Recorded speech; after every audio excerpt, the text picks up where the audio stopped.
Good evening. I want to welcome everyone here this evening who's both in person with us here in Washington, D.C., and also who's joining us on webcast this evening. So thank you for being here. I am Cindy Lott. I am the Academic Director of the Nonprofit Management Program at Columbia University's School of Professional Studies. And this is our second workshop in a series that we are having around Election 2020, the intersection of policy and advocacy, policy in action. So tonight's workshop, as you know, is around the census. Every 20 years, we have an intersection when we have a presidential election cycle and the census, and we're going to be talking about why that is so very, very important to the nonprofit community. We have a whole stage full of experts here this evening. We are replete with expertise, and so very honored and happy to have everyone here. This program, I will say, manifests the very mission of the actual school that we sit within, the School of Professional Studies. Our mission at that school and in our program is to take academics and put them into action. Our students learn, as do our alums and all of our community members that are interested in these issues, learn how to actually do policy in our program. One of our faculty members is here who actually teaches in this space, teaches our policy and advocacy class, Santa. So we both teach it in class, but then we also teach how to do it outside, and that's what this workshop series is really about. So we welcome you to join us in all of our other workshops. We've got 4 more after this. They are in real-time juncture with the election cycle, culminating in a workshop that will be happening, a panel after the actual inauguration after this election cycle. I want to just mention at the very outset about why it was that we were interested in doing this particular workshop. While on its face, you have to perhaps think a bit. Census, nonprofits, election cycle, how does this go? But when you think about the fact that all of them have in common that nonprofits, government, and the census itself are really about representing community and working within community. The census is the best, most empirically based way that we have of knowing who is within a community. And nonprofits do their work in communities.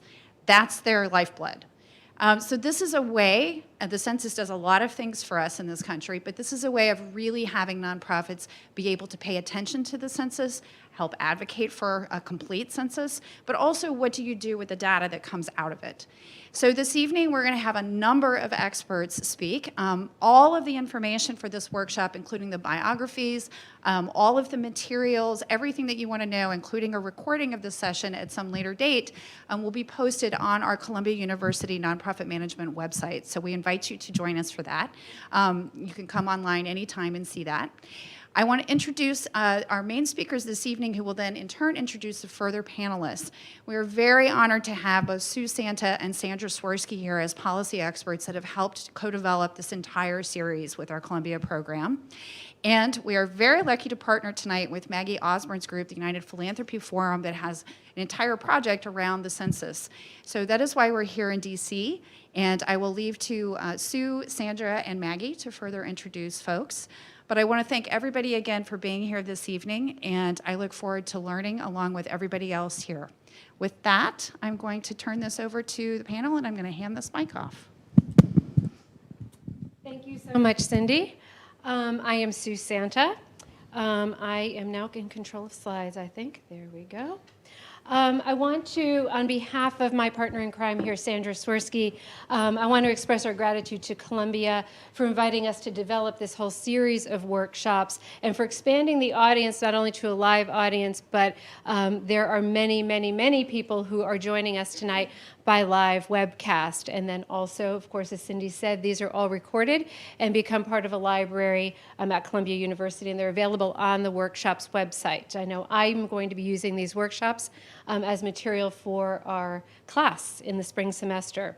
I also want to thank our collaborators for tonight's event, our wonderful colleagues at United Philanthropy Forum, represented here tonight by our co-facilitator and panelist, Maggie Osborne.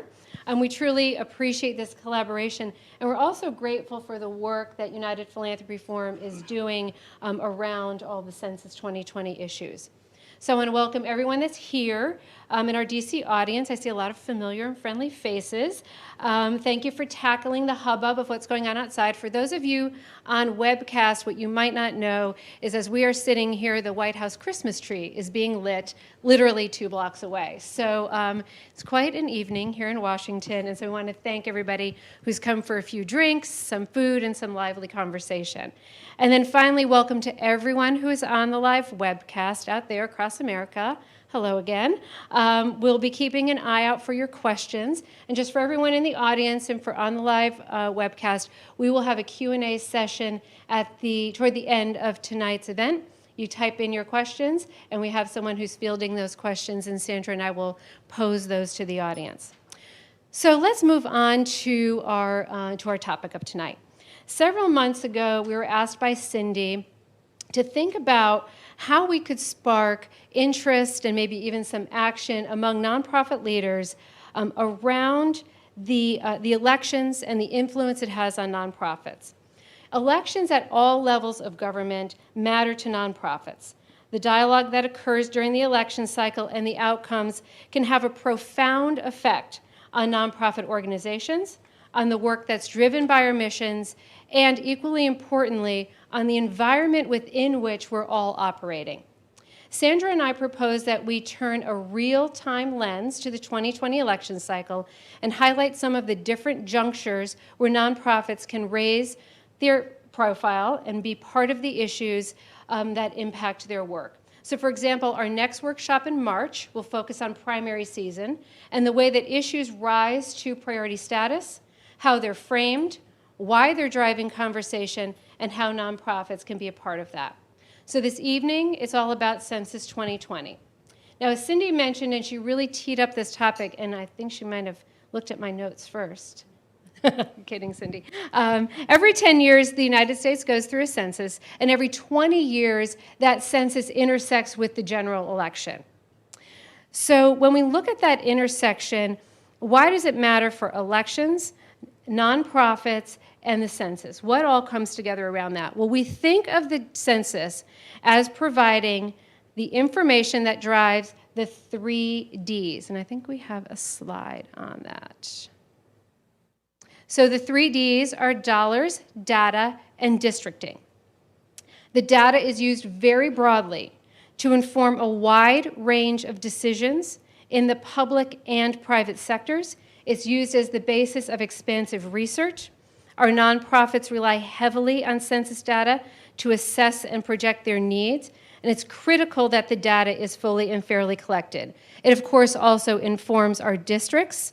It's the foundational information that determines how many representatives from each state and how the lines will be drawn.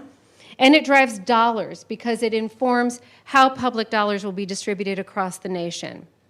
So I think about it this way. Once they win the election, our elected officials represent a constituency that is defined by the census. Regardless of who voted, our elected officials represent and serve everyone who lives in the district, and the census should really inform how they determine their priorities. It should establish the basis upon which they represent their constituency. Equally, if not even more importantly, the census provides the constituents the information to hold our elected officials accountable. And what we're going to talk about with our panelists in just a few minutes is this idea of nonprofit leaders being the representative voice of those who might be undercounted or uncounted, or those who are not eligible to vote, and what that means for nonprofits and the expanse that they can go to do that. So with that, I'm going to just pause and introduce the 4th person on the stage, who is Howard Husak from Manhattan Institute. Howard has come down from New York to join us on this first panel. Maggie will introduce our second panel, and I'm going to throw the conversation over to Sandra, who's going to walk through some of this information with a little more detail. I'm going to stay on the slide. Thank you very much. Okay, so as Sue noted, the census really drives 3 different Ds: dollars, data, and districting. And we're going to start off with dollars. This is a really big number. It's $1.5 trillion. And this is the amount that is allocated each year based upon the census. So after the 2020 census, I suspect that this number is even going to be even larger, and it's going to be divvied up each year based on that. So we're not really talking about pocket change here. So when Sue says it's about the dollars, they're tremendous dollars. 1.5 trillion is about 8% of our GDP. It's not just the federal dollars as well. I suspect that private giving also follows where the need is. And this, right? And the census puts a spotlight on where the need is. Changes from the 2010 census to the 2020 census, those demographic trends and changes are going to help inform not just where the federal dollars are spent, but I suspect also it's going to drive where the need is, and that's going to drive where the private dollars, some private dollars go as well. And an accurate census can really skew these numbers and skew allocation. So it's critically important to get it right. The other D is data. Data for advocacy, mission, and accuracy. So I'm going to take it in North Dakota as a really good example. Williston, North Dakota is not unlike a lot of towns in North Dakota. Starting well before the last census, Williston's population started exploding, mostly because of the oil boom just north of the border in Canada. The oil boom brought jobs. Jobs brought people, lots of people flooded into the area, and that created a strain on infrastructure, so on roads and bridges and schools, affordable housing, et cetera. Here's an example of the man camps that were set up in Williston, North Dakota to accommodate the surge in population. Well, the 2010 census showed a huge boom in the economy, and that affected the resources devoted and allocated to that area of the country. But then in 2014, the bottom fell out. Oil prices went up, became much more expensive to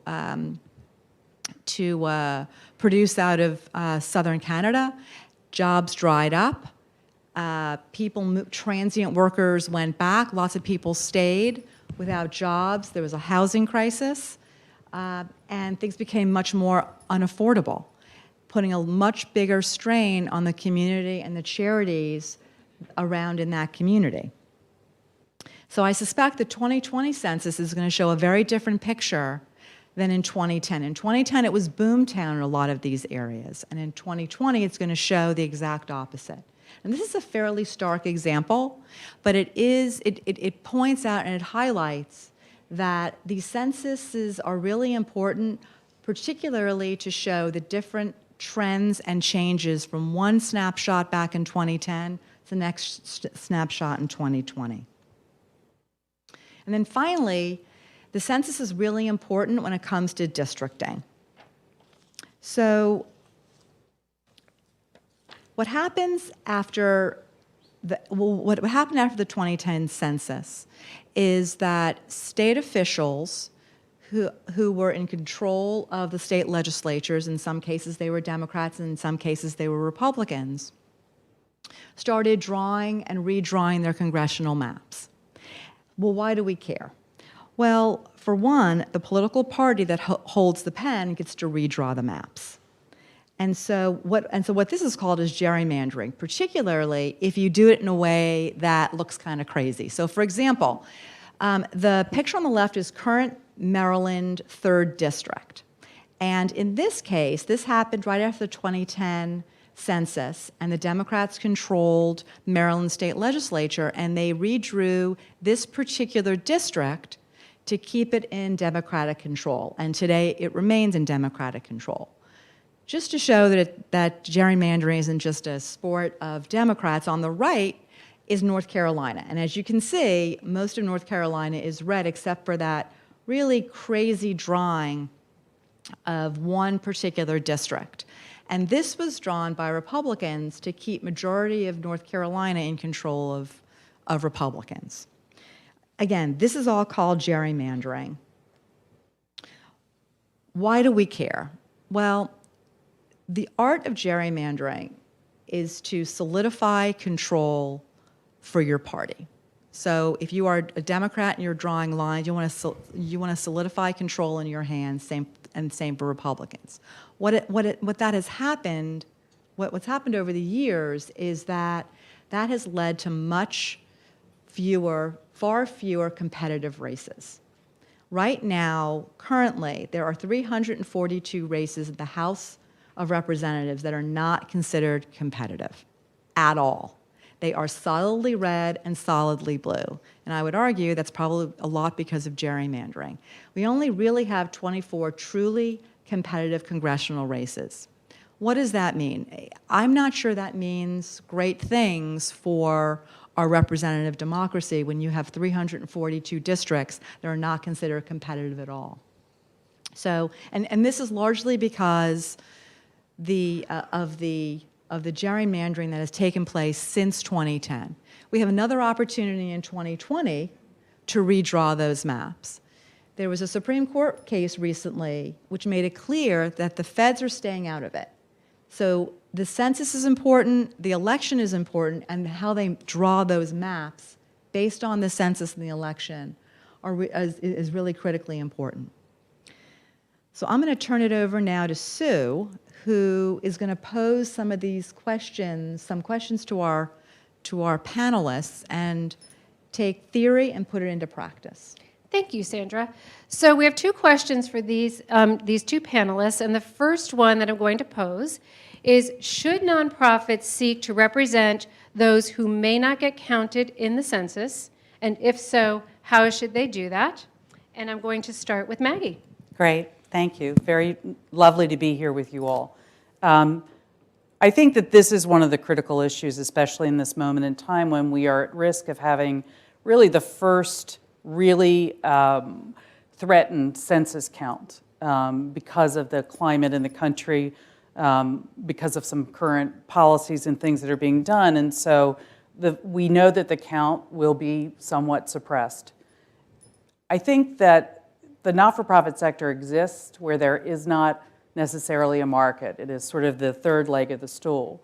One of the roles of the not-for-profit sector has always been to represent those that don't have a strong voice, to seek out those that are either underrepresented or underserved, and try and meet their needs and elevate their voices.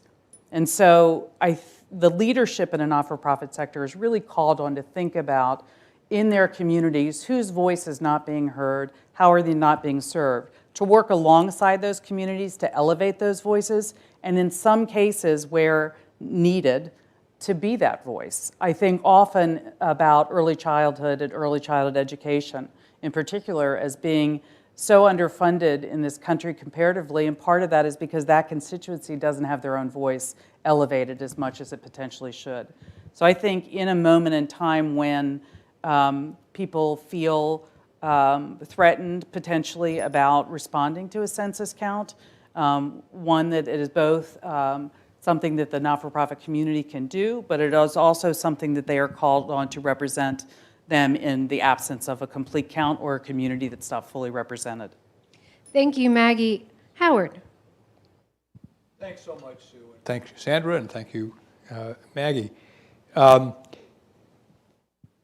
backdrop for the reason we're talking about the census is the fact that the White House put this into play when it proposed to ask census filler-outers whether they were citizens or not. And this was very controversial because, as Maggie alluded to, it was thought that this would suppress the count because people might be afraid to fill out the census if they were not here legally.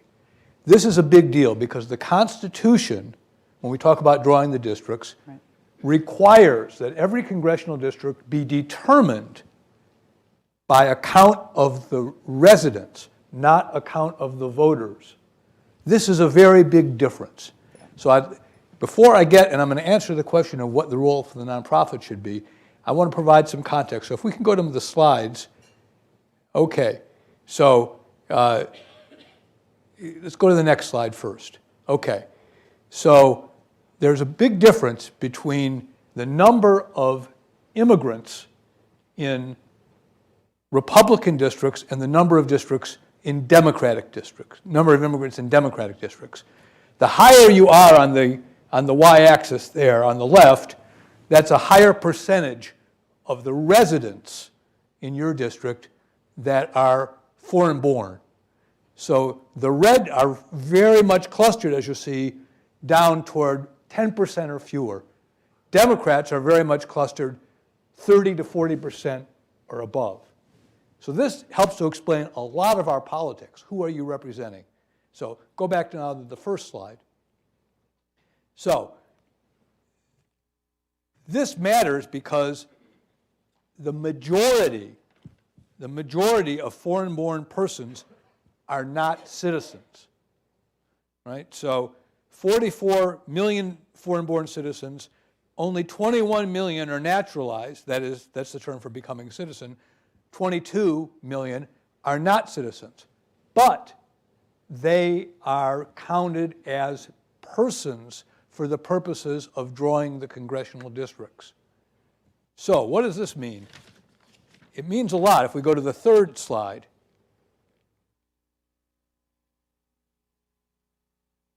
in some states, a very high percentage are foreign-born, which means a very high percentage, on average half, can't vote because they're not citizens. This also means that Republicans are more likely to represent more eligible voters. You can have the same number of persons in a district, and the Constitution requires that every congressional district have the same number of voters, of residents, about 460,000. But Democratic districts, on average, and this is data from where? The U.S. Census Bureau. We need them. On average, Democrats have fewer eligible voters. This is a serious problem, right? They cannot voice their opinions. Their representatives, I would argue, are less accountable to them because they have fewer voters. You could even argue it's easier to get elected as a Democrat because you don't have to reach as many people. What does this mean for nonprofits? There is an important history here to keep in mind for the nonprofit world. In 1890, a woman named Jane Addams moved from Rockford, Illinois, to the west side of Chicago and started an organization called Hull House.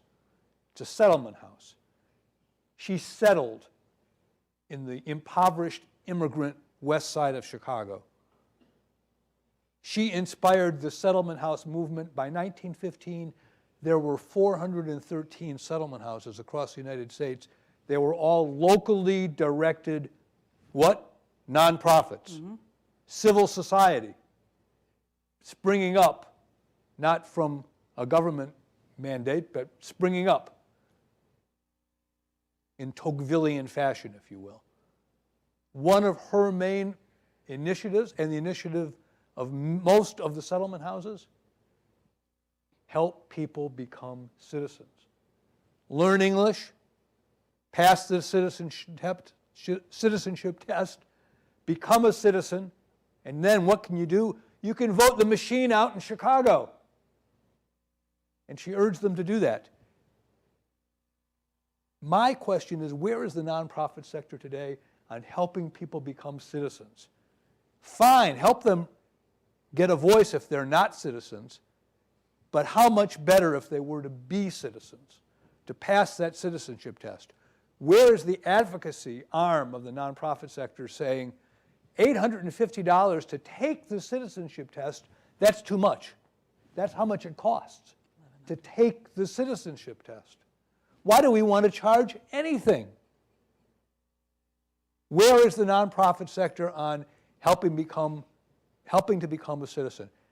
I would say we heard a lot from liberal Democrats, if you will, on the potential suppression of the count. It's a fair point. But I didn't hear them about the fact that on average they represent fewer voters. I think they should be out in front with nonprofit leaders in getting people to become citizens. Why? For so many reasons, but if they want to be represented, it's a lot better to vote. Thank you, Howard. That was very thought-provoking, as I would Okay. have expected from you. We're going to move on to our second question, and I know Cindy's keeping track of time over there, so I'm going to ask our speakers to keep your responses to about, let's see, 2.5 minutes each, timing you.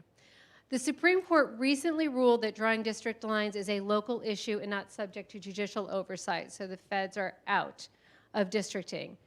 What is the concern here for nonprofits? Maggie?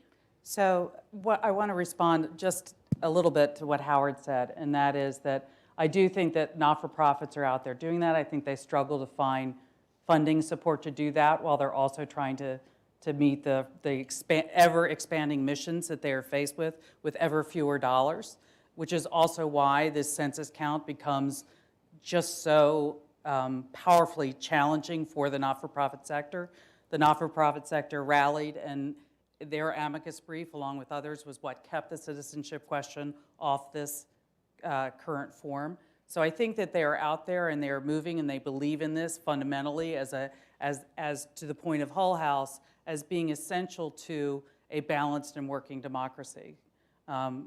There's just so much to be done. It is hard to prioritize and often. I think in terms of the Supreme Court ruling, that where this becomes challenging is exactly what Howard was talking about, which is it's centralizing political power. It is keeping it out of the hands of the more broader population that are supposed to be represented by our elected officials, regardless of whether they are voters or non-voters, whether they are citizens or non-citizens. I will tell you who really understands this are mayors who are down on the ground, or people who are in communities, in local areas, because they understand that neighbors are their neighbors. The people in their communities, they are called to serve. The not-for-profit sectors understand this. They're going to be called to serve them, whether or not there is money coming down from the federal government to serve them or not. It will further set cities and communities back because we will have to reprioritize how we look at things. So this fixing of or eliminating gerrymandering is key. There is a bill right now, HR 1, that really focuses on those very key things. And so it will be the role of us at a national level, but also across this country, to mobilize the not-for-profit sector and all good, considered Americans who believe in our Constitution and democracy to push for legislation that will create independent committees at every level to work on drawing the district maps, to have it become transparent, to have voters and citizens and community residents part of that very transparent process. Otherwise, we will be faced with the same thing over and over again, which is an unfair democracy that does not represent all of us. Thank you, Maggie. Howard? I'll take that in two parts. One, the increased burden on nonprofits to deal with the citizenship and related questions in light of fulfilling their mission.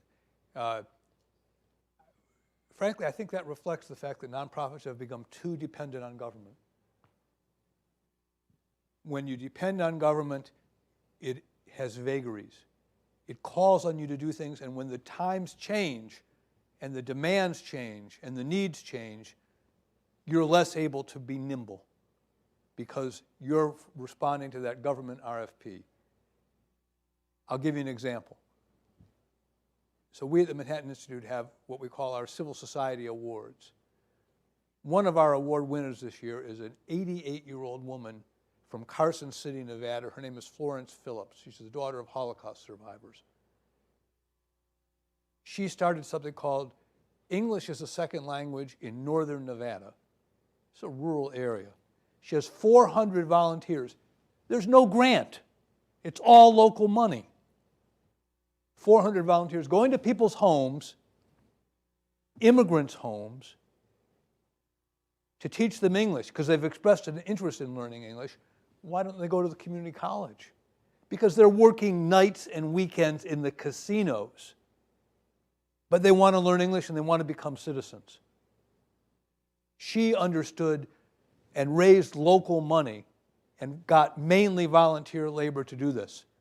The idea that the nonprofit sector has to depend on largesse should not be its only focus. Yes, to a certain point, that's how it is today. It should not be its only focus. On the gerrymandering question broadly, there was something called the blue wall in the upper Midwest before the last presidential election. That blue wall fell, and we had a very surprising outcome in the presidential election. Districts that may seem to be set in their ways, people's opinions can change. The idea that we can have, and by the way, this H.R. 1 sounds very interesting, but the Constitution gives this power to the states. It's going to be a very heavy lift to change this. If nonprofits want to influence how people think about the issues, they have to work with them to change how they think about the issues, rather than thinking there's going to be a mathematical formula that is going to restore democracy. Sandra, do you have any comments on either of those? No, both were absolutely outstanding. I'm going to leave my comments till after the next panel. Okay, so what we're going to do now, these panelists were intended to give you kind of a macro view on some of these really big picture questions around what's the role of the census, what's the role of elections, and especially how do nonprofits intersect in this space. And in this kind of very interesting time we're in right now, 2019 into 2020, because as we talked about, the census itself has become very politicized, and we're on the eve here of a general election that's quite interesting as we're following it. Lots of people have their names in play, lots of issues are coming about, and nonprofits are kind of trying to find their space. But our next panel is really the panel who is coming to us from those organizations who are doing that work on the ground, who are very involved in census, really involved and connected with constituencies. And we're going to be very interested to have Maggie walk us through a conversation with these panelists on what they're doing and how they're seeing some of these issues. So as we transition the stage here, I'm going to turn things over to Maggie. Clicker. I'm going to give you the clicker. Yes, I will. And Maggie will do our transition and also introduce you to our next panel. Great. Thank you, Sue. So we're going to move on. I want to talk a little bit about who I am, because I think that it will be really important for not-for-profit leaders to really understand that there is an enormous infrastructure that exists behind all the work of the not-for-profit sector on the ground.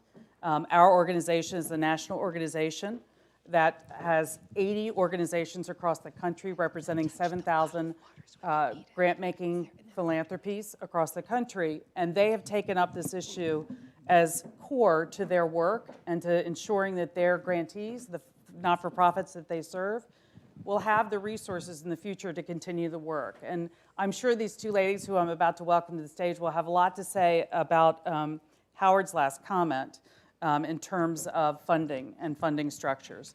This is just a map of what we look like across the entire country, and will be in the materials for people to reference. But I don't want to take too much time on this. I want to just sort of frame how I see this conversation. And I've been in the field for a long time, and I've come down to these three elements as being absolutely crucial and critical for a really healthy democratic republic.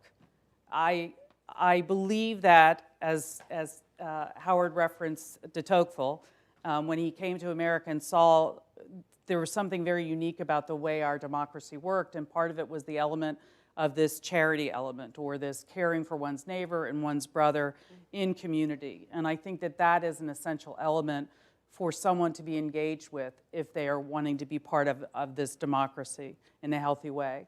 I think the second piece, as our Constitution has mandated, is that you be counted, that you exist, and that you matter within this. And so the census being counted as that second element of what's essential to a healthy democracy. And then the third piece is to be represented, to be counted within this democratic system of governance, to have, as Sue also made reference to, when we elect someone, they are not just representing the people that voted for them, they are representing all of the people within their district that they have been given to represent.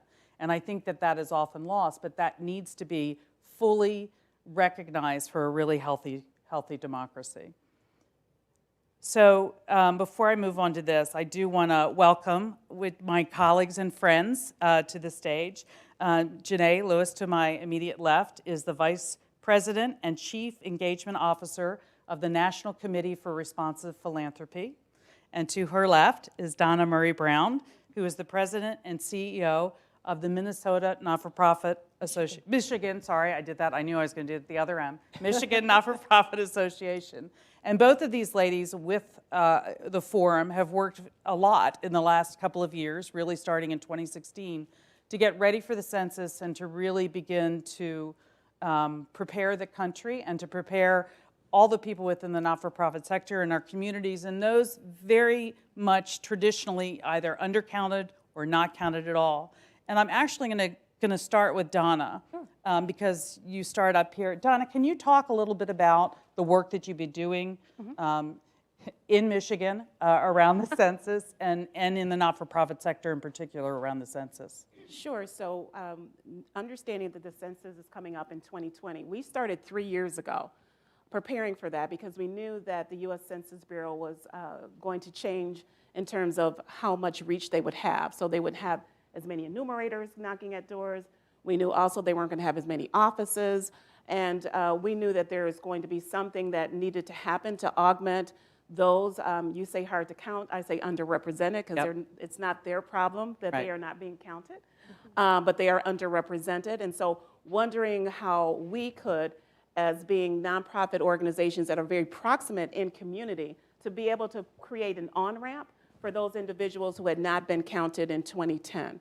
One of the largest cities in Michigan is Detroit, and it was woefully undercounted and underrepresented. And so recognizing that there was going to be diminished resources at the federal level, we wanted to make certain that we were able to leverage the trust that nonprofits had in community and create an infrastructure where nonprofit organizations across all 83 counties in the state of Michigan could actually create a way for people to get information, because many times in both the rural and in the urban communities, those that are underrepresented actually are just cut out of the system itself, don't understand the system itself, and really making certain that because they primarily went to their nonprofit organizations for many resources that they needed, how could we make that connection with them and be able to not only service their needs, but also give them an on-ramp to give them a voice, so we wouldn't have to be a representative voice, but we gave them the opportunity to gain the information that they needed and to raise their own voice. And so I like to think of it as us creating an infrastructure where we gave the microphone to the community, so then you're able to hear their voice. So that's what we're doing now. We're working with community action agencies. We're also working with community foundations. We're working with some United Ways that form, if you will, a hub structure. They're able to give grants out to nonprofit organizations in community to help them with their efforts around creating awareness, but also the information that they need about the timeline and everything. And then also making certain that we connect with all the local complete count committees in the cities and in the state, and making sure that everything is coordinated. We want to make sure in Michigan, like every other state and union, to make sure that everyone is counted. And so that's what we're doing in Michigan. We're building the capacity of nonprofits to participate. We're also helping them to be able to connect community so they can actually leverage their own voices and as being counted in this 2020 census. And you made reference to there being a much smaller system of people coming out of the census. And part of the reason for that is there has been underfunding out of the federal government for the ramp up to the 2020 census for the last 7+ years, and then had reached a really critical point. Also, this will be the first time that the census is going online in an untested, primarily way, so it is a little frightening for most of us. Anybody who remembers the ACA rollout didn't go so well, and that was very highly tested.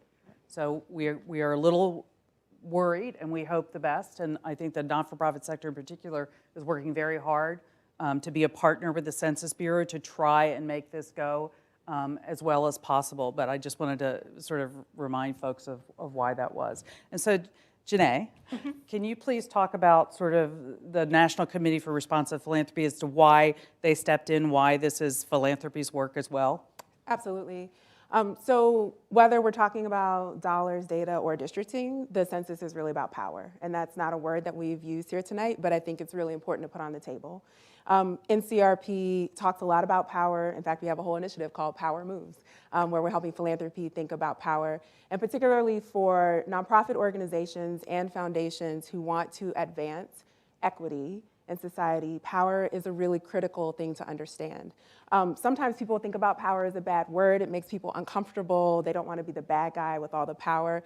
But it affects all of us. And it's very, very clear that some of the suppression that's been happening, the lack of resources for the counting, that is very intentionally an exercise of power. So we in the social sector, if we actually do want to make communities better, if we want to create more equity, even if we want to serve people according to their need, we have to understand that we are operating in a system of power. And the census clearly is an indicator of how much power we have and how much power we don't, who has power and who doesn't, who's here, who's counted, who counts, who matters, and who doesn't. So I think that regardless of whether you're providing direct services, whether you are a 501c3 that does community organizing or advocacy, or whether you are a foundation or a donor who wants to support this kind of work, it's really, really critical to understand the various power systems at play that either advance your success, whatever those metrics of success are, or that impede them according to the power dynamics that we have.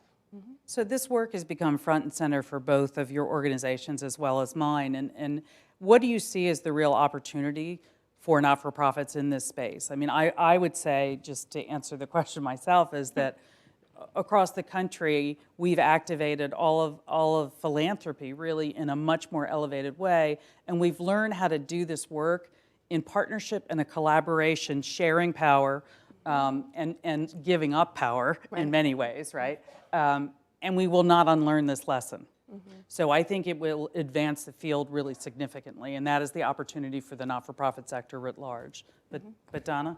So one of the things that I remember when I first started early in my career at Michigan Nonprofit Association, I worked with Nonprofit Vote. And in that, we were able to work with 7 human service agencies in the city of Detroit that serve a lot of individuals. And one of the things that we learned as part of that is the power, the opportunity of power, as you mentioned, Janae, that the nonprofit sector itself has in terms of how it can influence individuals to participate in civil society by either voting, in this case, talking about the census. So for us, it was this opportunity of being able to understand the influence that a nonprofit organization actually has on the people that they're serving, and the partnership that you can have with them. And working with the census, we're able to, as nonprofits, partner with community to amplify what the needs are, but also to connect people with information that's really vital for that community itself to be able to gain power and success that it wants for itself. And so the opportunity is really be able to be a catalyst, if you will, for people to engage in civil society. Who would have thought that, right? So we knew that we were connected in community in a deep way, but what we know now is that we are able to really influence the behavior of those to be able to participate because we're trusted. And we want to maintain that trust. And because of that, we have the ability to not only start with census, but certainly we're doing that, but then it's voter engagement.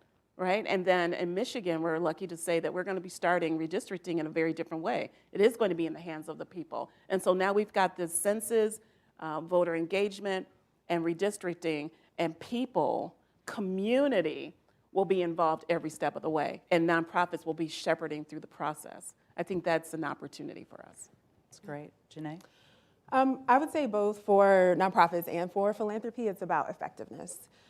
If we are operating in an ecosystem in which we don't actually know who's there, how can we honestly say that we are being effective? Right. It's impossible to do that. We're honestly just deluding ourselves.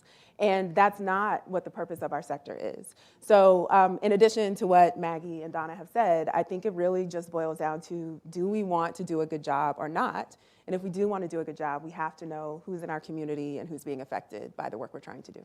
Absolutely. Absolutely. If I can just add to what Janae just sparked something. So You know, the reality of it is, just especially if you think in the most basic way about nonprofit organizations having a mission and meeting its mission. It's not for us to continue in perpetuity to be in business. Right. It's for us to be able to transfer and enable that power for communities to actually have the, you know, to be able to get to where they want to be. So we're a bridge, if you will. Right. And so this census gives us an opportunity to be effective, to actually be that bridge, and to be able to have communities who are the experts of their own lives be able to make a difference in their lives in that way. And so that's about effectiveness, and it's probably less about the sustainability of the nonprofit sector doing that, but having community be able to have that opportunity. Absolutely. And to your point about mission, for the 30 years that I've been in the field, people are always saying, you know, your mission is to go out of business. Yeah. Right. I mean, right, for most of us. Right. And I think there are many of us that really understand and believe that and hold out that hope. And I think the other piece about sort of the funding and the strategy about the census is that $1.5 trillion a year that comes down is our money. It's our community's money. Right. It's just coming back down through us, right, in ways that we as voters have determined we want to see our communities funded. So it's not a government handout. It is our money being utilized in a different way, and I think that's also critical. It's also because of the way that other laws and systems are set up, there are fewer and fewer people in this country who are able to give. Our donor dollars, our donor numbers are shrinking because we're losing a large portion of people that used to give, and it always is actually a higher percentage of income at the lower levels of society that have always supported the charitable sector. And so I think that just is an important thing to remember. Oops, let's see if I can go back again. So I want to broach our second question, which is, you know, what do you see at the leadership role of the not-for-profit and philanthropic professional in civil society and civic engagement? You addressed it a little bit now, but why is this in particular a role for not-for-profit? And we're talking to, you know, not-for-profit leaders or ones that are choosing to advance to a deeper engagement with the not-for-profit sector. And in this moment in time in the society, in our country, and in the work of not-for-profits, why is this role for them? Well, what I found in my experience over these last 3 years, and because they don't have civic classes in high school like they used to, is that many didn't understand the system at all. I mean, so I think the leadership role is building awareness and sharing the information about how this system works is our role. It's our leadership role, not just in terms of this room, because I think we all get it and we all care about that, but outside of these doors, in our communities, with our families even first, right? And speaking in the language that our grandmother and grandpas understand. Right. Is really what I think our leadership role is really the ability to communicate where people can understand the system that we live in, because many people are not in the system because they don't understand it or have access for a myriad of reasons, right? Right. But I think it is our role to be able to, one, bring awareness to it, and then also bring accessibility to be able to get people who have been really out of the element here into the system, which has been something that I've been taking as a personal role. And you'd be surprised how many people don't understand even the elements of the census and how it rolls into the system that we've been talking about this evening. Thank you. Janae? So I want to talk a little bit about movements. Yep. You know, you hear the phrase now that we're in a movement moment. We've been in a movement moment for several years, and people talk about prevalent movements. But I think what we miss about movements is that a lot of what we take for granted as normal today happened because of movements. The reason why I have clean water coming out of the pipes in my house is because of a movement. The reason why there are curb cutouts on the sidewalk is because of a movement. The reason why I can vote is because of a movement. And now we take those things for granted as if they're just normal and they're just status quo. And I raise that because nonprofit and philanthropic professionals have always been a part of the ecosystem of movements. They weren't the movement itself, but philanthropists have contributed to all of the great movements of our time, whether that's individual donors or community foundations or other family foundations as we understand them. So this is no different from the civil rights movement, women's suffrage movement, the Ability Movement, the ADA Act, like all of these things came about because of movements.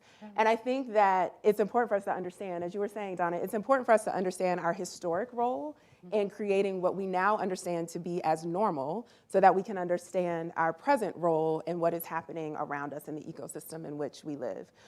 So I think that, to the question, I think that philanthropists, philanthropic professionals, nonprofit professionals engaging in civic engagement are doing what we have always done in creating new normals for our society that make it better for all of us so that we can get to the point where we forgot that it even came from a movement and we just take it for granted, right? Yeah. Amen. Yeah. Thank you. Yeah. I think that part of what I'm trying to really capture in this particular moment in time, because I like you, have been doing this a long time, but I didn't think of it necessarily that way. It felt like a very natural way to be. And I will tell you that even in the beginning, I'm like a reform smoker about the census. I kind of knew about the census. I mean, I did have civic education and those kinds of things, but it wasn't until I really stopped to think about how it is so pervasive in every part of our lives, in the power that we have or that we don't have, the way in which our communities function, the way in which our schools or anything functions. Everything that we do, all of the things that we build in communities are based on these numbers. As a not-for-profit leader, all of us look at these numbers when we think about our priorities, to your point about mission. You know, if there is an unmet need in our community, the way that we figure that out is often through census numbers. The way that we seek funding from the private sector in grants and things, we're using those numbers. And so that they are so fundamental to our identity as a country, as communities, as whatever, that this becomes sort of the DNA for not-for-profit leaders in this country, whether you're thinking about it that way or not. And we urge you to be thinking about that as we move forward in the next couple of weeks and years. So I want to talk about something that we all three hit on, just as a way to also transition and bring Howard back up for a fuller conversation, some question and answer, and that is that one of the things you heard Donna talk about is starting in census, then we talk about voter engagement, and then we're talking about redistricting. What we're talking about is a sustainable civil infrastructure. And what we have not really thought about deeply, I think, in the not-for-profit sector is how we create that. I think we go over and over again to the same people when problems arise, or when needs arise, or when moments arrive, as opposed to movements arriving, to hurry up, right, and get moving. And I think that for the not-for-profit sector and the philanthropic sector, it is a moment in time for us to be thinking about how do we build and continually invest in civil society, because it is fundamental to everything that we care about and everything that we want to try to make better in this country, whether it's housing or education or safety or any of those things. And that is going to require continued investment and not just this episodic way of thinking. And I think that this is a moment to quote somebody famous, as I always like to. Democracy is the government of the people, by the people, and for the people.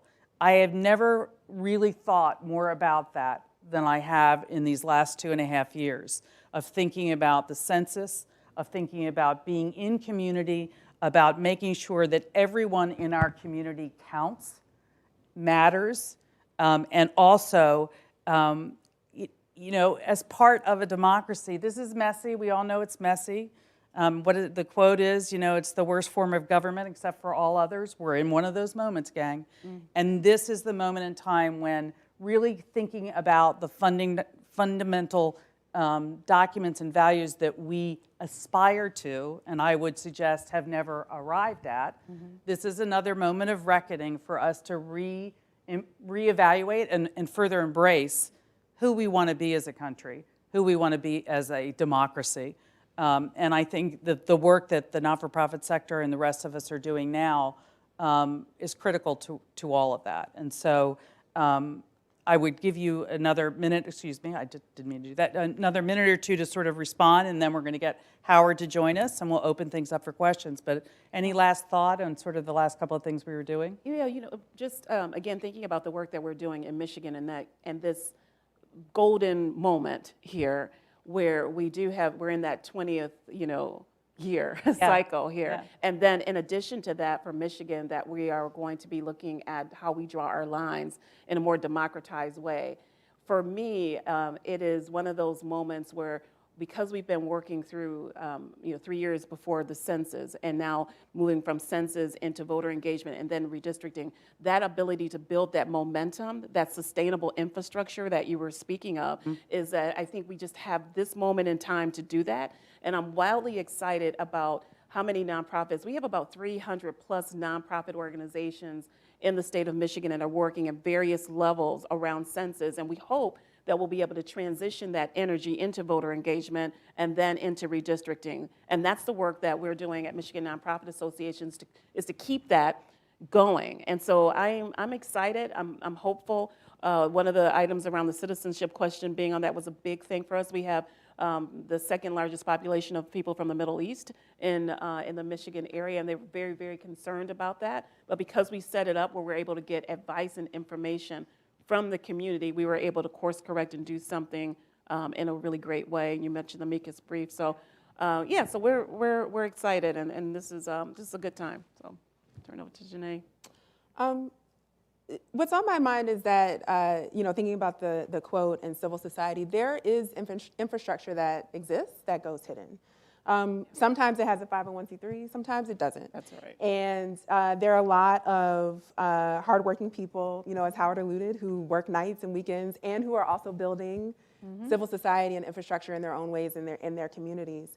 And so I think the opportunity for us in the nonprofit sector and also in philanthropy, we may be a direct service organization, we may have a particular issue focus or area, but understand that the individuals that we are working with and working for are in community, and many of them are excellent networkers and conveners and organizers. And that, to me, is actually the foundation of our civil society. That's right. And so there is certainly an opportunity to fund formal infrastructure. And I think particularly for the census, we do need to formalize that a bit. But we're not starting from zero. We're not starting from scratch.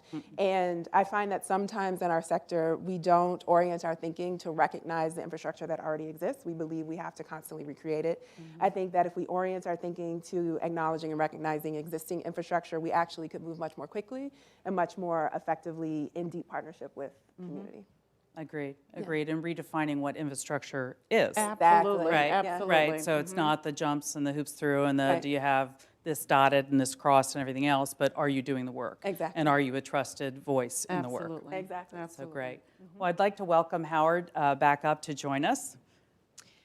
So we're going to move to our Q&A segment. I think that Sandra, you have a question to transition us. Yeah, I'm gonna just jump in here before we turn to the studio audience. So I just wanted to ask a question that bridges this panel with a comment that Howard made about citizenship, and that is that, and I'm struck by the word power that you used, and I'm also struck that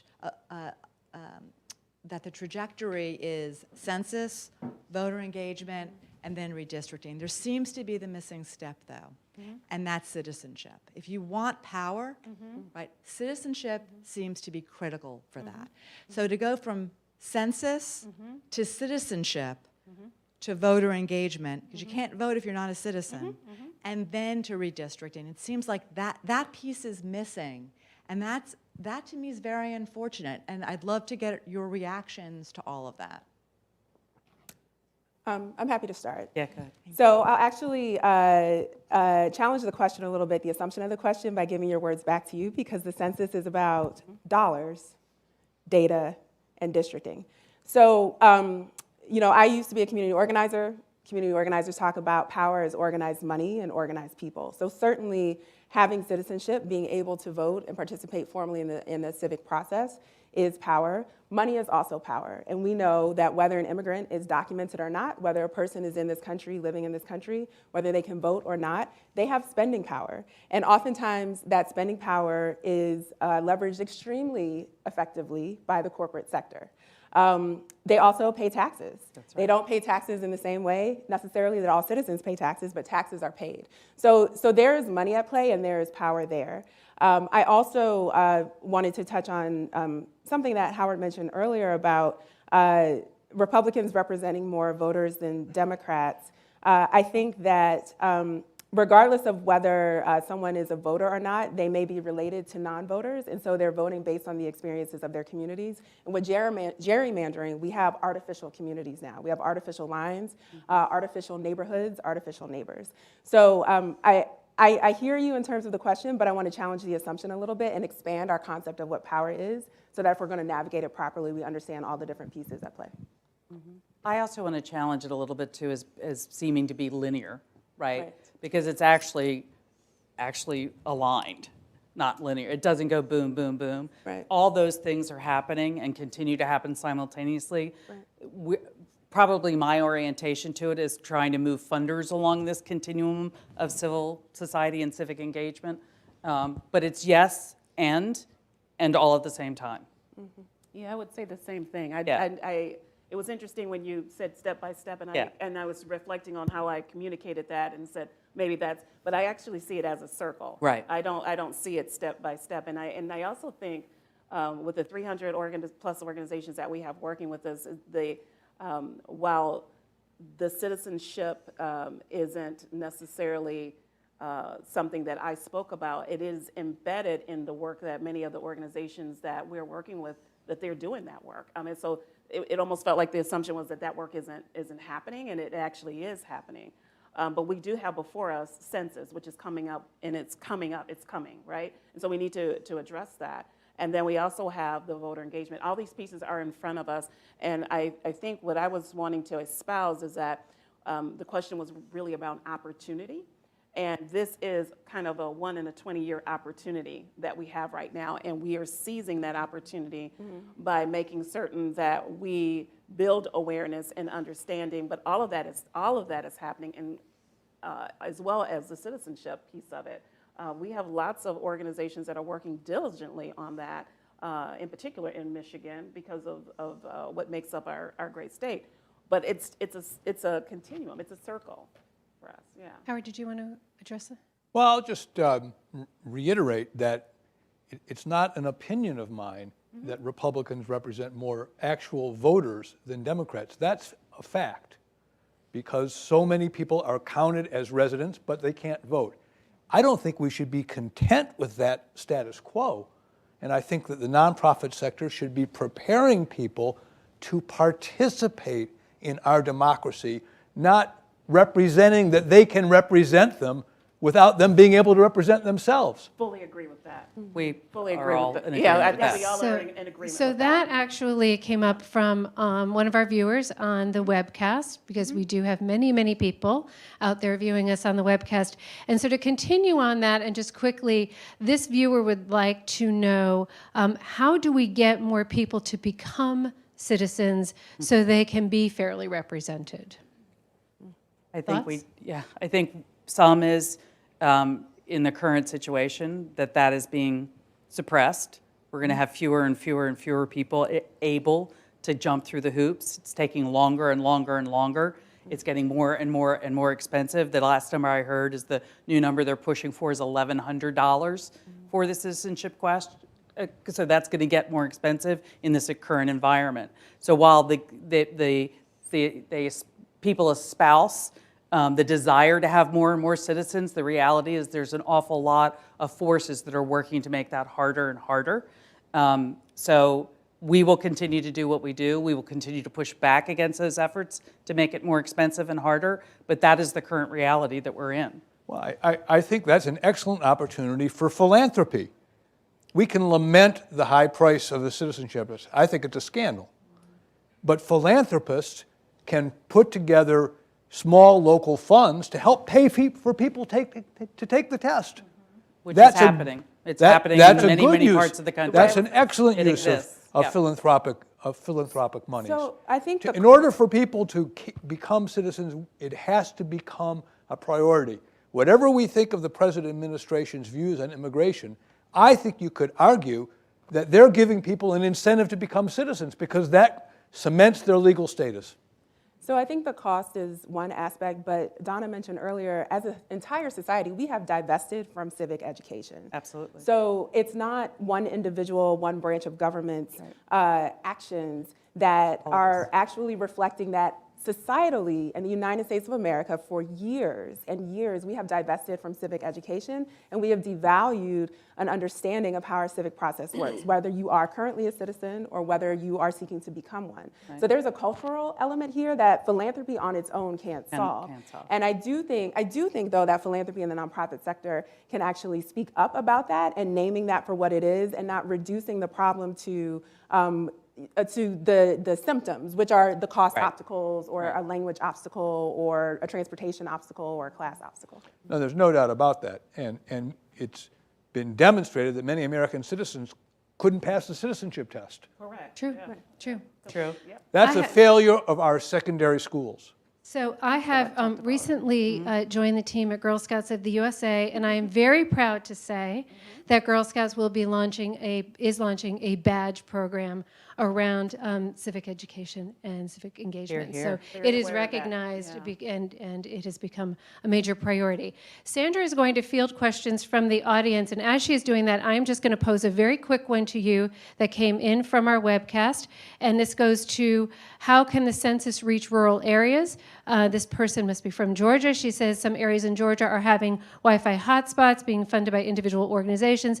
How can we spread that capacity to rural areas in the nation, et cetera? So just quickly, if you can hit that, then we'll get to some audience questions here. I'm hoping my mic is on, yeah, it's on. So one of the things that we can think about is, I know we're talking about the nonprofit sector here, but it also should be mentioned that partnerships with the nonprofit sector and the private sector are really helpful as it relates to going out into rural communities. And so what we're seeing happening, not just in Michigan, but across the country, is that there are mobile buses that financial institutions have to do financial literacy and things like that they do for other purposes, for the Community Reinvestment Act to be precise. But then taking that same vehicle and actually bringing that broadband availability and having the ability to actually do the census, since it's mainly online first, is an opportunity to do that. So partnering where you're able to leverage the technology of others to be able to go to the rural communities as well. Thank you. Thank you. I'll just quickly add leveraging technology and existing relationships to my point earlier about existing infrastructure and thinking creatively about where that infrastructure might exist. So it might be churches, it might be other more subtle family networks, but relationships are going to be really important to persuade people to participate, even if they have better access to the technology or the questions. Thank you. I know we have a question in the audience, and you are? I'm Allie Webb. I'm with the Nonprofit Management Program. So my question is, I'd love to know what the panelists are thinking about what feels like an elephant in the room to me, which is our system of structural racism. Yep. And who is not being counted, and what do they look like? And then we have the overwhelming whiteness of the nonprofit sector. That's right. So compounding that problem. So what are we doing? What are you all doing to try to bring some balance to that very thorny challenge? Yeah.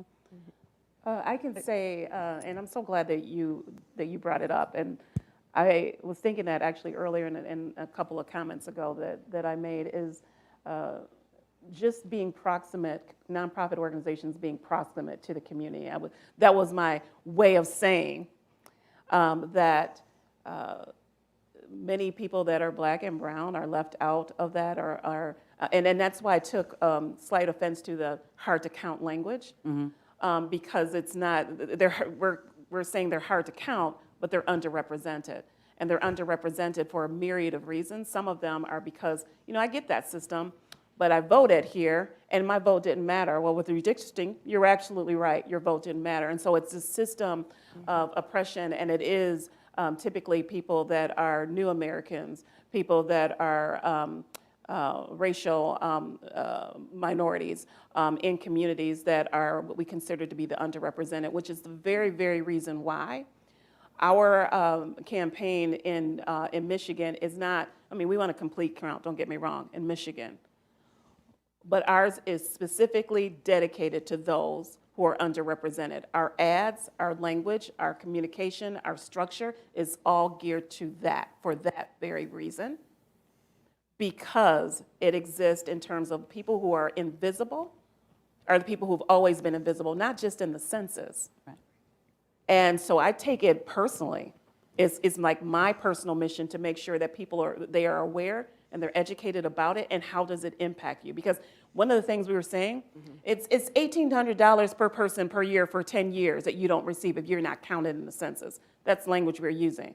If you said that in my community, which is a 90% African American community, they would tell you, I haven't seen $1 of the $1,800 that you're talking about at all. So when I don't talk about dollars, I don't even talk about data, really. I talk about the services that actually matter to them, where they can connect with that, and then they understand. And so it is a campaign for the most vulnerable that we're running in Michigan. And I'm actually proud to be able to say that, because those are the underrepresented, and it's those who are of low wealth as well. So in essence, it's me. It's how I grew up. And that's what the campaign is about. So, yep, you were going to say. Low-income people are less represented as voters generally. It's a terrible thing, right? We need all of their voices in our national election campaigns. At the same time, I think we have to be careful about our language, right? There's no doubt that there's a history of systemic racism and oppression in the United States. But the more we repeat that today, it is a dispiriting message. If one wants to be encouraged to vote, one has to have the sense, yes, your vote can make a difference.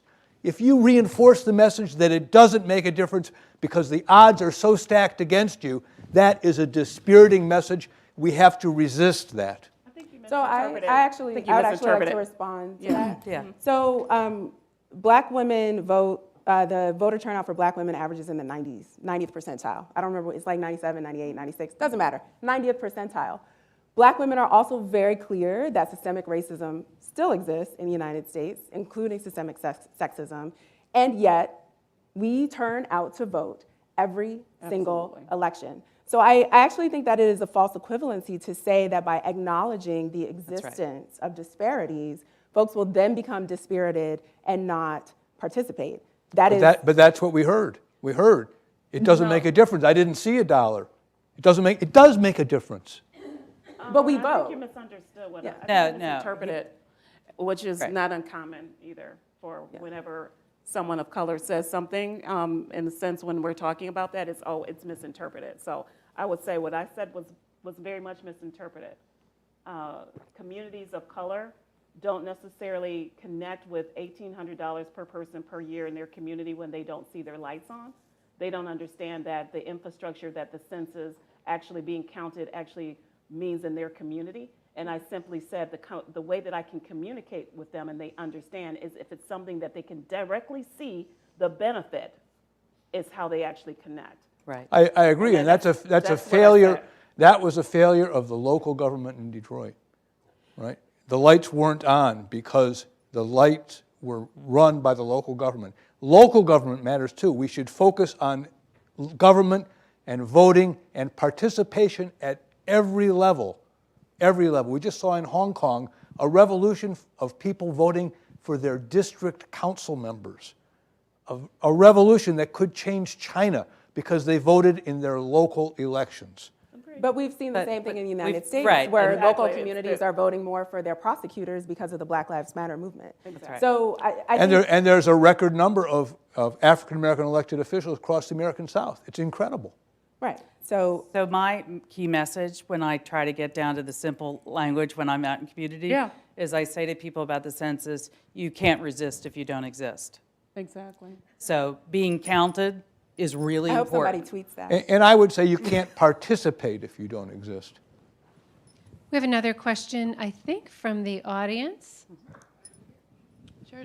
My name is Whitney Hunter Thompson, and I'm actually a philanthropic advisor.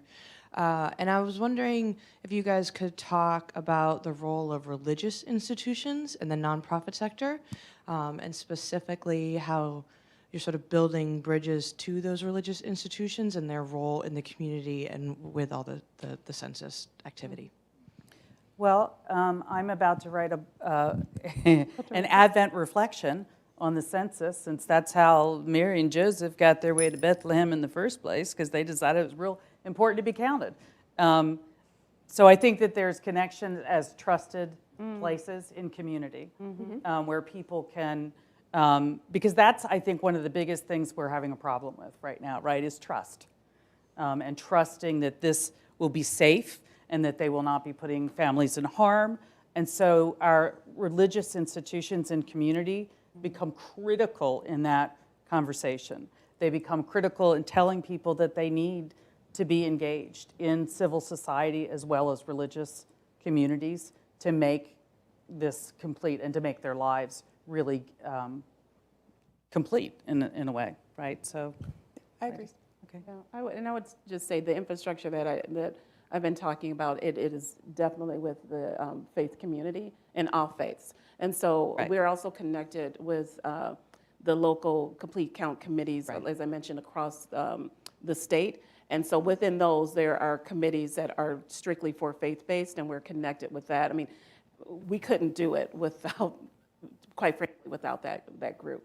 And not just the trust that they have, but then also Janae alluded to just with it being online first, and to be able to have those unique activities where people come together in fellowship and to learn about that is critical to our ability to connect with communities. So I'm so happy that you actually asked that question. Right, So much to say, but so little so time. little So time. thank you for asking the question. Yeah, the decrease in the number of people who are involved in faith communities is a big change in this country, and it's a worrisome one. But it's also interesting, the question of whether Americans are giving as much as they used to. In formal counts, that has gone down. Last year, for the first time, we saw a decrease in formal individual giving as measured through the tax deduction.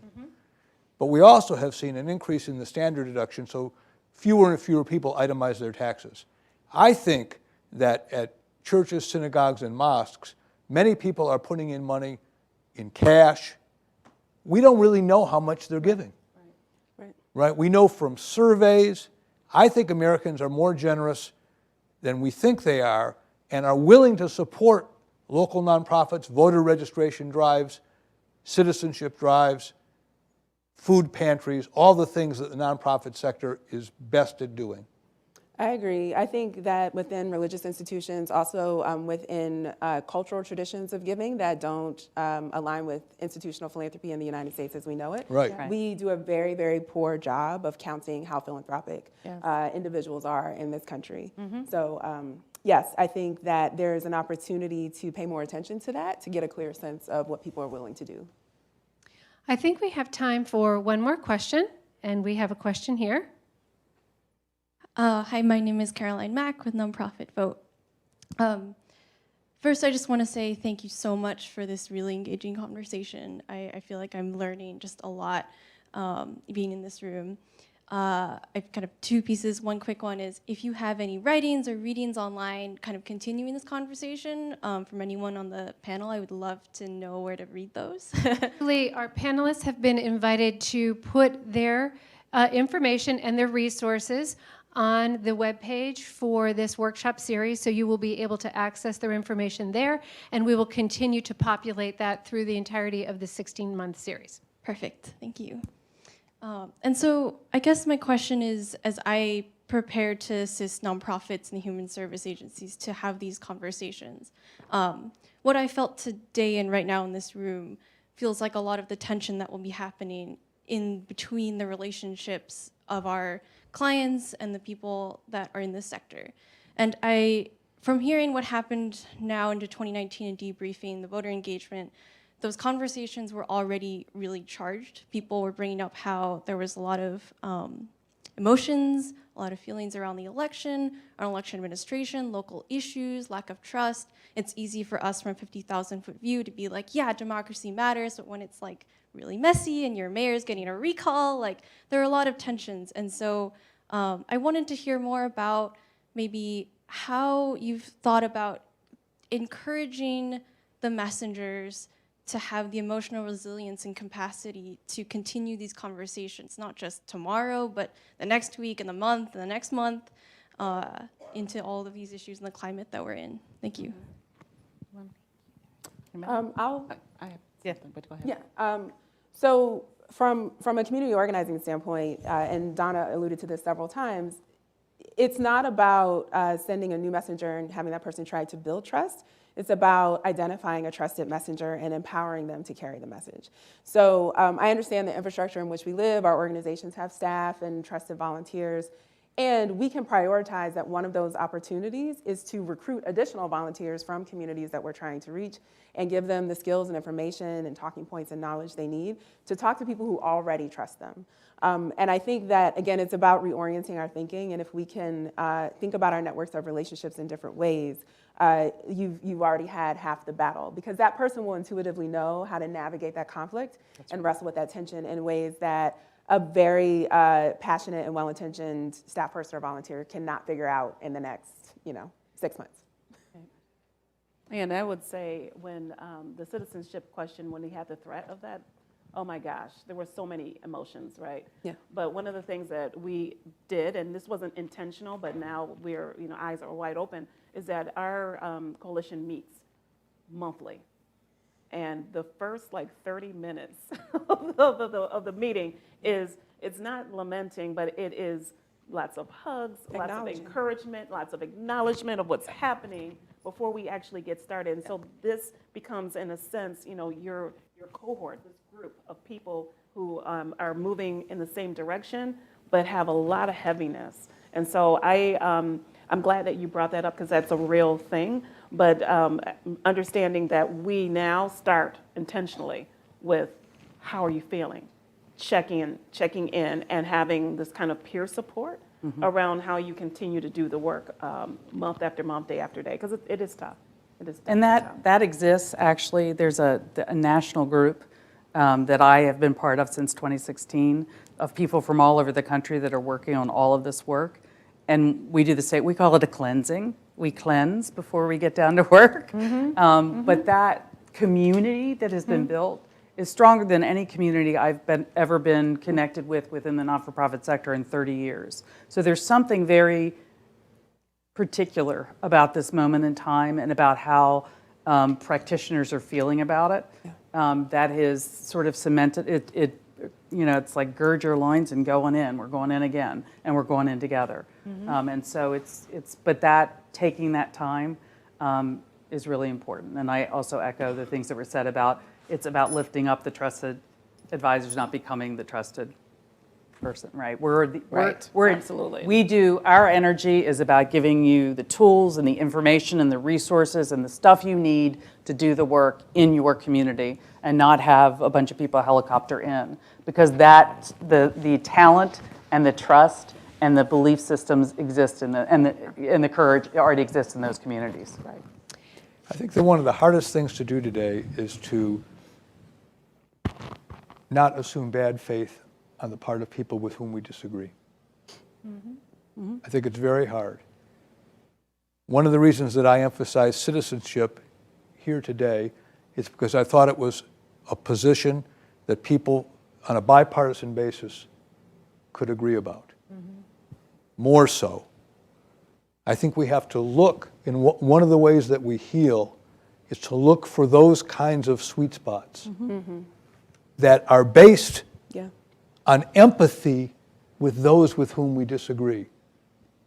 That is a really hard thing to do, to empathize with those with whom we disagree, and then to craft political positions and programs that stem from understanding how the other person sees the world. Thank you, Howard. I like that we closed on a comment where everyone was nodding their heads. That made me feel very good. We are going to move now just to our wrap-up, and as has become customary in our workshops, we wrap up with a few takeaways from our facilitators. So Maggie, I'm going to turn to you for your three top yes, you do have three top takeaways from this discussion. So I think that for not-for-profit leaders, that one of the key roles is to ensure that the people that we serve, the people that we work alongside, the people that we are cared for, counted, and represented in our democracy. I think that advocacy and public policy engagement is not a thing we can do, it's a thing we must do, that it is integral to meeting our missions as not-for-profit leaders across the country. I think that there are real barriers systemically placed throughout our laws and processes to exclude certain populations from fully participating in our democracy, or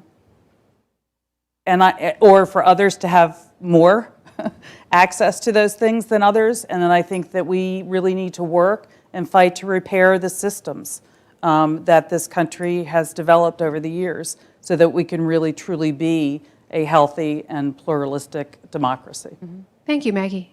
Sandra, I know you're going to do our top takeaways. Sure. Here we go. I know that we're running out of time, and so I just want to focus on the first one because we spent a lot of time on the second and the third one. The first one, I think, sums up our whole series and what we're going to be talking about over the next 15 months, which is it's not good enough to wait until your elected official is in Congress. You have to start early. You've got to start when they're in the community.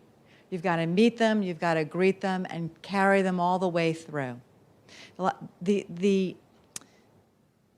It's terrific to get to know your elected official, but by the time he or she has already gotten to Washington, they've made their friends, they have their issues, they know where they want to go. That's why it's imperative, start early, like our panel expressed. So I think that's my top takeaway that is certainly representative of this panel and then the entire series. I'm going to turn it over. Actually, I have one comment I just want to make. Please. To everybody on the webcast, I want to thank them for joining us. Because I don't know if Cindy will mention this before we leave here this evening. On behalf of me and Sandra, we want to wish everybody a happy, wonderful, peaceful holiday season. Before you leave tonight, there are holiday treats in the back of the room, so please don't miss those. You're probably starving sitting here. Join us in March for our next installment, and please don't forget we do have a web page with lots of resources, as we mentioned earlier, and that will be kept refreshed between now and March as well. And now to Cindy. I just want to thank everybody again. The panelists were amazing, so big round of applause. And I really appreciated the questions and the comments, particularly about pursuing this conversation online. That is why we're archiving everything, but it's more than an archive. It's a living space on the website, as was mentioned, that we will continue, in Sue's words, to populate. So we welcome your input on that. You can reach us at the Nonprofit Management Program at Columbia anytime, and we hope that you do. I just want to stress that so much of what we talked about here tonight really was about community. It is the thing that we have in common. We are a mission-based sector. Even when we partner or sometimes adversarial with for-profit or government sectors, we are mission-based. And one of the really unique pieces around the census is that it helps us define our mission by reflecting the challenges that we have in our communities, and it helps execute it through the data that it collects. You don't always get a twofer with things that come out of government, right? But we do here, because it really is important in both the definition of what we do and how we do it and how we're going to actually meet those missions. So I encourage all of you to continue this conversation. I want to thank Sue, Santa, and Sandra Swirsky in particular for helping with this entire series and tonight, and Maggie for her wonderful partnership with her staff as well. I want to thank our event staff at Columbia and also here at Skadden Arp. Really appreciate that, our AV team. And our staff as well within our nonprofit management program, Robin and Francis. So with that, I do agree. Have a great holiday, and we have treats here for those in person. We look forward to seeing you in March for our next installment. Thank you so much, and good night. Thank you.